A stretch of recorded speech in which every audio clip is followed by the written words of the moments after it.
ওটা তো সশস্ত্র সংগ্রাম ছিল। তাহলে কেন এখন আজকে 1.5 বছর পরে তাড়াহুড়া করে প্রজ্ঞাপনের মাধ্যমে আগামী ক্যাবিনেটে এটা পাস হবে এই জুলাই ইন্ডেমনিটি, হোয়াই, এটা কেন? আমি আক্তার ভাই আপনার কাছ থেকে জেনে শেষ আমি পান্নার বক্তব্য জানতে চাই। অথবা যদি মনে করেন আমি করতেছি, আমি করতেছি না না, আমরা এটা নিয়ে আলোচনা করতে চাই, এটা কেন কিন্তু আমাকে প্রশ্ন করছো কেন করা হচ্ছে। আক্তার ভাই আমি জানতে চাই, আমি জানতে সঠিক বলেছি কিনা সেটা যদি প্রশ্ন করো আমি জবাব দিতে পারি। তুমি আমাকে প্রশ্ন করছো কেন করা হচ্ছে, আমি কেন আপনার দৃষ্টিতে যৌক্তিক না অযৌক্তিক, আপনার দৃষ্টিতে যৌক্তিক না অযৌক্তিক, আপনি সে বিশ্লেষণটা করেন তাহলে হবে। আমি আপনার কাছে বিনয়ের সাথে জানতে চাই যে জুলাই প্রশ্নগুলোকে বন্ধু টুইস্ট করে ফেলাও, প্রশ্নগুলো বন্ধু টুইস্ট করো। তুমি আমাকে প্রশ্ন করেছো, প্রথমে প্রশ্ন করেছো যে এটা কেন করা হয়েছে, আমি কি করে বুঝবো কেন করা হয়েছে? এখন টুইস্ট করে বলতেছো এটা কি যুক্তি না অযৌক্তিক। বলার আগে তুমি আমাকে সময় না দিয়ে তুমি আমার প্রশ্ন না শুনে তুমি প্রশ্ন আপনি তো তুমি কথা বলতে কেন? আমাকে কথা বলতে দাও, তুমি আমার প্রশ্নকে আবার তুমি টুইস্ট করছো কেন? তাহলে আপনি কি ভুল হয়ে থাকে, প্রশ্নটা যদি ভুল হয়ে থাকে, ভাই প্রশ্নটা যদি ভুল হয়ে থাকে আপনি বলেন যে পূর্ণিয়া এভাবে বলো না। তুমি আমাকে প্রশ্ন করেছো, এখন প্লিজ আক্তার ভাই বলেন আপনার যুক্তিতে আমি প্রশ্নের জন্য ভুল স্বীকার করছি, ঠিক আছে, আমি প্রশ্নের জন্য ভুল স্বীকার করছি। জুলাই অধ্যাদেশ, জুলাই ইন্ডেমনিটি যেটা হচ্ছে এটা কি ঠিক না বেঠিক, আমি আপনার কাছ থেকে মূল্যায়ন জানতে চাই। ঠিক না বেঠিক, কোন সরকার কাউকে ইন্ডেমনিটি দিয়ে কোনো অপরাধ ঢাকা যায় না। যদি সেটা অপরাধ হয়ে থাকে তার মানে যারা ইন্ডেমনিটি বলছে তারা জুলাই বিপ্লবকে অপরাধের দিকে নিয়ে যাচ্ছে। এটা ঘৃণিত কাজ, নিন্দিত কাজ। এটা আমার দলের লোক করলেও আমি প্রতিবাদ করব। কারণ ইন্ডেমনিটি কাকে দেয়, ইন্ডেমনিটি মানে কি? এই কাজটা যদি অপরাধ বলে গণ্য হয় তাহলে সে অপরাধীর বিচার হতে হবে পারবে না, তার নাম ইন্ডেমনিটি। সন্ধ্যায় তো একজন স্বেচ্ছাসেবক দলের সাবেক নেতা, সেন্ট্রাল কমিটির সাবেক সাধারণ সম্পাদক, তিনি নিহত হলেন। তার তো ওরকম কোনো শত্রু ছিল না, তাহলে কেন কেন এগুলো হচ্ছে? কেন শত্রু থাকবে না? কেন শত্রু থাকবে না? তার থাকতে পারে, আমরা আমাদের জানা মতে না জানে যে সবচেয়ে বড় চাঁদাবাজটা কে, এলাকা কে না জানে? তাহলে আপনারা এগুলো এই যে ইগনোর করেন, লোক মারে ফেললে পরে ইগনোর করেন, কে না জানে? কে না জানে? এখন আপনারা পত্রিকা লেখেন না, বলেন না তার দ্বারা অত্যাচারিত হয়েছে, তার দ্বারা কত মানুষ লাঞ্ছিত হয়েছে, এইগুলা খবর আপনারা বলবেন না। একজন মারা গেছে পরে বড় করে দেখাবেন, যারা অপরাধী হয়ে যায় তারা তো বাধ্য হয় অনেক সময় মারতে, তারা তো বাধ্য হয় মারতে। আপনি একটু সার্টিফাই করেন না প্লিজ, যে চাঁদাবাজ হয়েছে তাকে আততায়ী গুলিতে নিহত হতে হবে। সে যা ইচ্ছা করে বেড়াবে, সে যা ইচ্ছা করে বেড়াবে, আইনের চোখে যা ফাঁকি দিয়ে বেড়াবে, সে যা কিছু করে বেড়াবে, সেটা করেন, কিন্তু তাকে ধোঁয়া তুলসী পাতা পারেন না, তাকে ধোঁয়া তুলসী পাতা পারেন না। জনপ্রিয় তো সবাই ধোঁয়া তুলসী পাতা আমি করছি না, আমি তাকে জনপ্রিয়ও বলিনি, আমি বলেছি তার স্পেসিফিক কোনো শত্রু নেই, এটি এখনো পর্যন্ত আমার জানি। চাঁদাবাজ হতে পারে, স্পেসিফিক শত্রু কার নাই বলেন? আপনি এই যে বলতে স্পেসিফিক শত্রু নাই, তাহলে মানলো কে? আমি বলি আপনি তার ক্লিনটাকে জাস্টিফাই করার চেষ্টা করছেন, দুর্ভাগ্যজনক। এটা দুর্ভাগ্যজনক। আমি বলতেছি সেই লোকটাকে আপনি এত ক্লিন ইমেজ বানাচ্ছেন কেন? তার হত্যাটাকে আমি ঘৃণা করি, নিন্দা করি, তার হত্যাটাকে আমি নিন্দা করি, কিন্তু সেও তো একটা গ্যাং লিডার, সেটাও প্রকাশ করেন না কেন? না, সে গ্যাং লিডার নয়, সম্ভবত সে গ্যাং লিডার নয়। চাঁদাবাজির অভিযোগ চাঁদাবাজির অভিযোগ তার বিরুদ্ধে থাকতেই পারে। চাঁদাবাজি একটা লোক বলছে 30 বছর ধরে সে এখানে আধিপত্য বিস্তার করে আছে। চিন্তা করেন, আওয়ামী লীগের 15 বছরও সে আধিপত্য বিস্তার করে থাকতে পারছে। কি জিনিসটা সে কি মানটা বলেন? আচ্ছা, নিন্দা জানাই, কিন্তু তাকে ধোয়া তুলসী পাতা বানায় না। ধোয়া তুলসী পাতা বানাচ্ছি না, আমি ধোয়া তুলসী পাতা বানাচ্ছি না, আমি বলছি স্পেসিফিক সন্দেহ করার মতন তার ওই ধরনের কোন শত্রু আছে আমাদের জানা নেই, আমাদের জানা নেই। একজন না, তাকে হত্যা করার মতো শত লোক ওখানে প্রকাশ। সারা বাংলাদেশের 17 মাসে যে পরিমাণ চাঁদাবাজি হয়েছে, দখলবাজি হয়েছে, বিএনপি জামাত মিলে করেছে, তাহলে সবাইকে ক্লিনের শিকার হতে হবে, সবাইকে মেরে ফেলতে হবে? আমি বলছি তাদের চরিত্রটা বলবেন, যে জামাতের কোন ঠিক আছে, চাঁদাবাজি ঠিক করছে, আছে, সেই ঠিক জামাতের আছে। সেই চাঁদাবাজি লোকের নামটা বলবেন। আমি আমি কিন্তু তাকে আপনি দোয়া দিই। ভালোভাবে তো বললে হবে না। আমি আপনি না, একটু আমি আগে তাকে বলছেন যে ডিজিটাল, আমি আপনি যদি জামাতের কেউ চাঁদাবাজি করে থাকে তার নামটা বলেন, পরিষ্কার করে বলেন। আপনি কতগুলো নাম শুনবেন? আমি বলেন না, আপনার লিস্ট একটা দিয়ে নাম দেবো। বলেন, একটা কি নাম বলেন না। জামাত করছে দখলবাজি, ওপেন একটা ছ্যাঁচড়া একটা চাঁদাবাজি নাম করছে না, বলেন না, দখলবাজি একটা নাম করছে। বলেন না। কি? আসেন আসেন খুলনা কয়রা এলাকায় সাবেক এমপি আখতারুজ্জামান বাবুর বাড়ি দখল করে ওখানে মাদ্রাসা করা হয়েছে। কারোর ব্যক্তিগত বাড়ি করে মাদ্রাসা দখল করা হয়? মাদ্রাসা কেন দখল করা হয়েছে? মাদ্রাসা কেন করা হয়েছে? এগুলো দেখেন না, দখলবাজির একটা সিস্টেম থাকে। না, দখল করে মাদ্রাসা মসজিদে কেন করা হয়েছে? মাদ্রাসাটা করা হয়েছে ওখানে ওই জায়গাটা সে জোর করে মাদ্রাসা থেকে জোর করে নিয়ে সে বাড়ি বানিয়েছিল। এরকম কোনো এখন রেকর্ড নেই। পরিস্থিতিতে এরকম কোনো রেকর্ড নেই। এরকম কোনো রেকর্ড রেকর্ড নেই। স্বীকার করবেন না। এই যে বাবরি মসজিদে যে না, না, করা না। হচ্ছে, এখন ইন্ডিয়ানরা আমি বলতেছে বাবরি মসজিদ এটা এখানে সরাইতে করা হচ্ছে। আপনি তো এগুলার এখন পিছনে এটা কারণ আছে। এগুলার পিছনে কারণ আছে। কোন কারণ জায়গা ছাড়া হয় নাই। কোন জায়গাটা কারণ বলেন তো? ছাড়া হয় নাই। আপনি কোন জায়গা? আপনি তো স্পেসিফিক ভাবে বললেন যে ওটা মাদ্রাসা জায়গা দখল করে বাড়ি করা হয়েছে। আপনি বলেন তো জায়গাটা কোথায়? কোনটা? যেটা আপনি বললেন, আপনি তো বললেন যে মাদ্রাসা না, যেটা আমি মাদ্রাসা বললাম না। করা হয়েছে। তাহলে আপনি আন্দাজে বললেন, অনুমান না, করে বললেন, আনছি বা না। তাহলে গল্প মাদ্রাসা বানাচ্ছেন। নাহলে মাদ্রাসা কেন করা হবে? মাদ্রাসা কি মাদ্রাসা একা কাজ মাদ্রাসা করে? মাদ্রাসা এই মাদ্রাসায় জন্য জনগণের সমর্থন আছে বলেই শুনেন, তো। মাদ্রাসায় জনগণের সমর্থন আছে বলেই তো মাদ্রাসা হয়েছে। না, না। একা তো মাদ্রাসা হতে ঢাকা পারে না। শহরে ঢাকা শহরে এমন অনেক জায়গা আছে যেগুলো দখল করে রাতারাতি মসজিদে সাইনবোর্ড দিয়ে দেওয়া হয়েছে। হ্যাঁ, মাদ্রাসা জনসমর্থন আছে বলেই। জনসমর্থন আছে বলতে বলেই দেন তো। আমাকে না, আপনি হ্যাঁ, বলতে দেন। আপনি শুধু ডিফেন্ড করার জন্য, জামাতের পক্ষে ডিফেন্ড করার জন্য আপনি আমাকে কাউন্টার করছেন। তা না, এটা করেন না তো ভাই। আপনার একটা আপনি হাইট আছে, আপনার একটা হাইট জামাতকে আছে। ভালোভাবে তো আপনি বলবেন আমি কেন? বলি না, জামাতকে এগুলো হবে না, খারাপ হবে না। আপনি বলতে দেন। আপনি বলছেন মাদ্রাসা কেন করা হলো? এগুলো একটা কৌশল। ঢাকার শহরে শুধু 17 মাসে না, এর আগের সরকারের সময় কৌশলটা জায়গা, কেন? কেন কৌশলটা বলেন? আপনি বলতে দেন। কৌশল হচ্ছে এটাই, মসজিদের সাইনবোর্ড লাগালে ওই জমি কেউ দখল করতে পারে। সরকারের খাস জমি দখল করা হয়েছে, দখল করে সরি, সরি, সরি বলতে পান্না দিন, ভাই, বলতে আপনি দিন। পুরো জিনিসটা আমি বুঝিয়ে আমি বলছেন। বলি সরকারের জমির বরাদ্দ দেওয়ার নিয়মটি হলো, প্রথম নিয়মটা হলো, ভাই, আমরা কোনো অন্যদিকে খালি যাচ্ছি। জায়গা যদি আমরা কারো কাছে অন্যদিকে যাচ্ছি, থাকে, নিয়ম কানুনের দরকার নাই।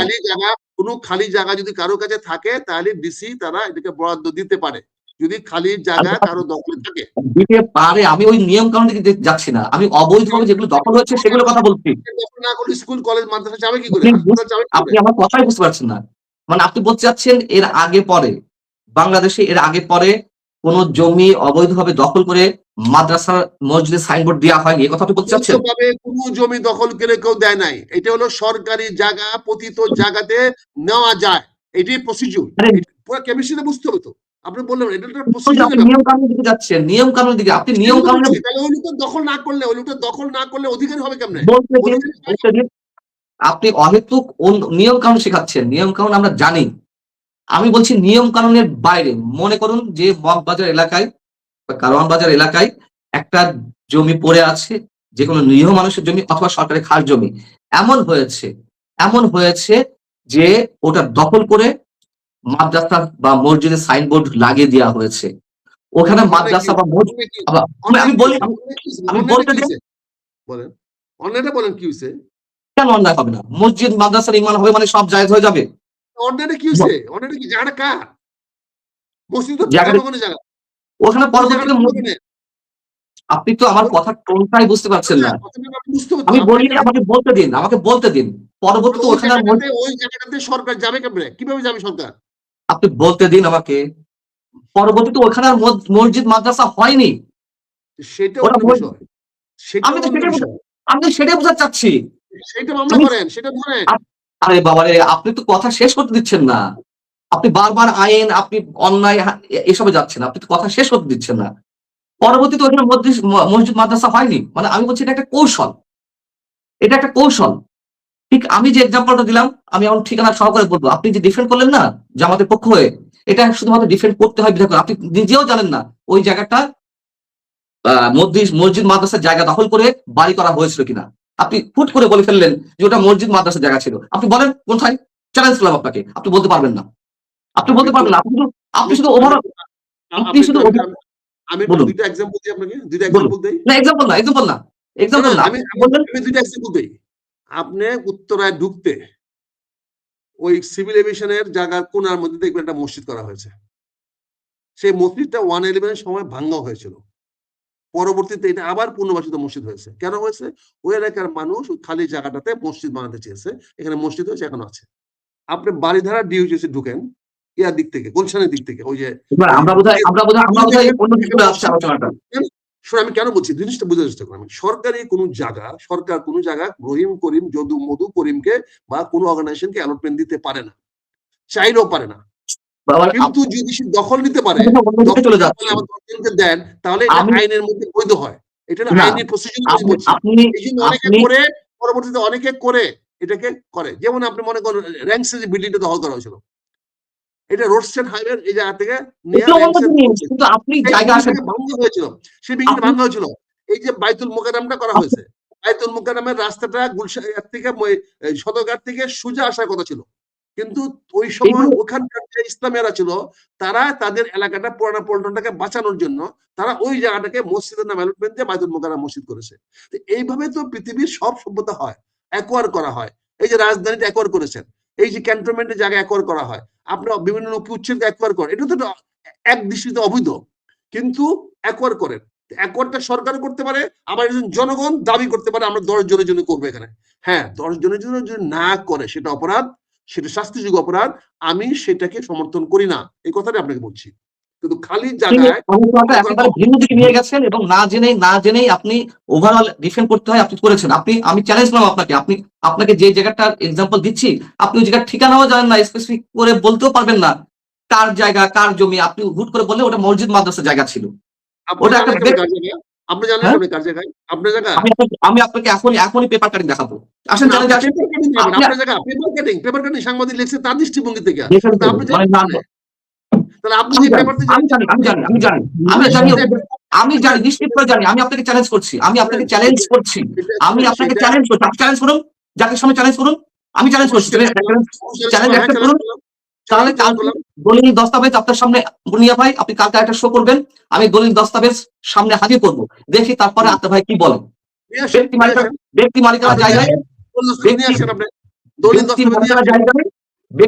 জায়গায় জামাত ওই বাড়ি দখল করে প্রমাণ করে দিব, দলিল দস্তাবেজ নিয়ে আসেন, দলিল দস্তাবেজ নিয়ে আসেন। এইভাবে অন্ধের মতো কথা বলবেন না ভাই, এইভাবে অন্ধের মতো কথা বলবেন না। এইগুলো হয়েছে পাবলিক স্পেসে, এগুলো করলে আসলে মানুষ হাসে, আপনার পারসেপশন, আপনাকে মনে করে যে পান্না সাহেবকে সঠিক জবাবটা দিছে, মানুষ খুব খুশি হয়, মেজর আক্তারের জন্য খুব খুশি হয় যে পান্না সাহেবের উপরে একটা পুরা জবাবটা দিয়েছে। আপনি বলেন হাসে, আর আমাদেরকে বলে মানুষকে পুরা দিয়েছে, বুঝছেন না?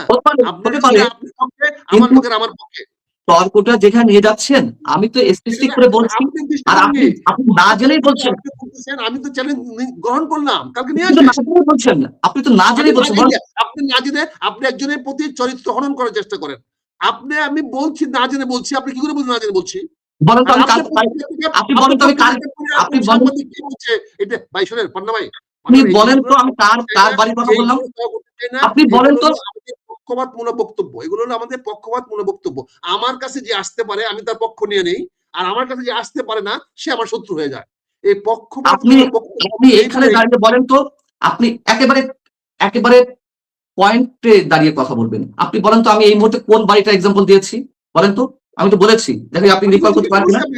আপনি বলেন, আমি জিজ্ঞাসা করছি, আপনি যে বলেন, কিন্তু আমি বললাম যে আপনি বলছেন একজনের বাড়ি দখল করে জামাত ইসলাম ওখানে। একজনের বাড়ি না, আমি স্পেসিফিক করে বলছি, আমি বলছি আগে আপনি স্পেসিফিক কেমনে হলো? আপনি তো নাম বলেন না, স্পেসিফিকটা কেমনে হলো তাহলে?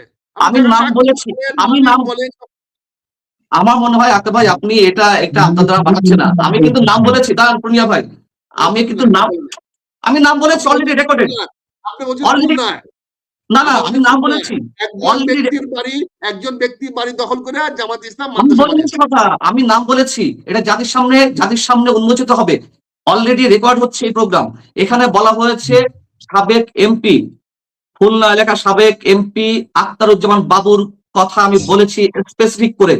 তার মানে আপনি প্রথম শুনলাম আখতারুজ্জামান হলো বাড়ি হলো ওই চিটাগাঙ্গে, আর সেখানে গেছেন আপনি আখতারুজ্জামান বাবুকে নিয়ে গেছেন। আপনি কি বলছেন তাহলে? আপনি জানি না, সরি টু সে, খুলনা 4 নম্বর আসনের সাবেক এমপি আওয়ামী লীগের 2024-এর, সেটা সোকাল্ড এমপি হোক আর যে এমপি হোক, আখতারুজ্জামান বাবু যুবলীগের খুলনার সাবেক সাধারণ সম্পাদক, খুলনা জেলা কমিটির ছাত্রলীগের সাবেক সাধারণ সম্পাদক। আমি স্পেসিফিক করে বলছি, এখন আপনি দয়া করে আর কথা বাড়াবেন না। আমি এই নামটা এর আগেও বলেছি, আপনি নাম না শুনে ডিফেন্ড করেছেন। আখতারুজ্জামান বদু আপনার দলের লোক হইতে পারে, শুভাকাঙ্ক্ষী হইতে পারে, বা সে একটা চাঁদাবাজ, সে একটা আচ্ছা, উনি আবার- দুর্নীতিবাজ, উনি আবার সে অর্থনীতি চান। দখলবাজ, সে উনি আবার একটা অর্থনীতি চান। সে ভাবনা বাংলাদেশে পালিয়ে গেছে সে। আপনি তার আচ্ছা, কথা বলছেন। উনি আবার অর্থনীতি চান।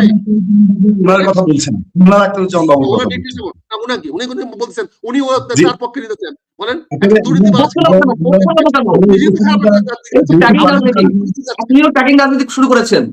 আপনি না, আগে ট্যাগিং রাজনীতি, আপনি তো আমি বলতেছেন, এক্সাম্পল দিয়েছি। আপনি একটা আখতারুজ্জামান বদির নাম দিয়ে, এখন আগে ছিলেন বলি আখতারুজ্জামান। না, বলি না, আপনি তো শোনেন না কথা, আপনি তো কথাই শোনেন না, আপনি কথা না শুনে ঘাট দিয়ে ঠেলছেন জামাতের পক্ষ আখতারুজ্জামান করে। বলছিলাম, আখতারুজ্জামান কি? আখতারুজ্জামান বাবু, আখতারুজ্জামান বাবু আপনি কথাই শুনছেন না।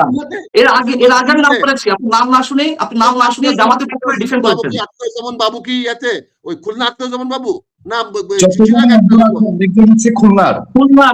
উনি ভাই অন্যদিকে যান। এই যে এসব আখতারুজ্জামান বাবু কোথায়? এখন সে কোথায়?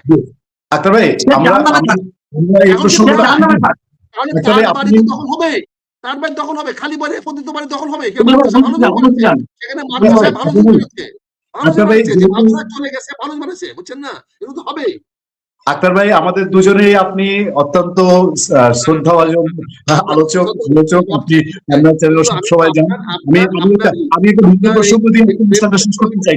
এইটা বলেন তো, গঠনমূলক বিতর্ক যদি আপনারা করেন, এইটার যদি গঠনমূলক বিতর্ক করেন, আমি আরেকটা আক্তার ভাই, আমি আরেকটা প্রসঙ্গ দিয়ে আজকে অনুষ্ঠানটা শেষ করতে চাই। যদি এইটার গঠনমূলক আপনারা বিতর্ক করেন, তাতে বরঞ্চ আমাদের দর্শকরা উপকৃত হবে। আপনি জানেন যে জুলাই অভ্যুত্থানের জন্য, জুলাইয়ের জন্য দর্শকরা কার দর্শক উপকৃত হবে? দর্শক উপকৃত না হলে আমাদের দেখতো। আক্তার ভাই প্লিজ, তোমার দর্শক উপকৃত হবে, আমার দর্শক উপকৃত হবে না। আমার দর্শক তো বলবে যে এগুলো এখানে অসত্য কথা বলা হচ্ছে।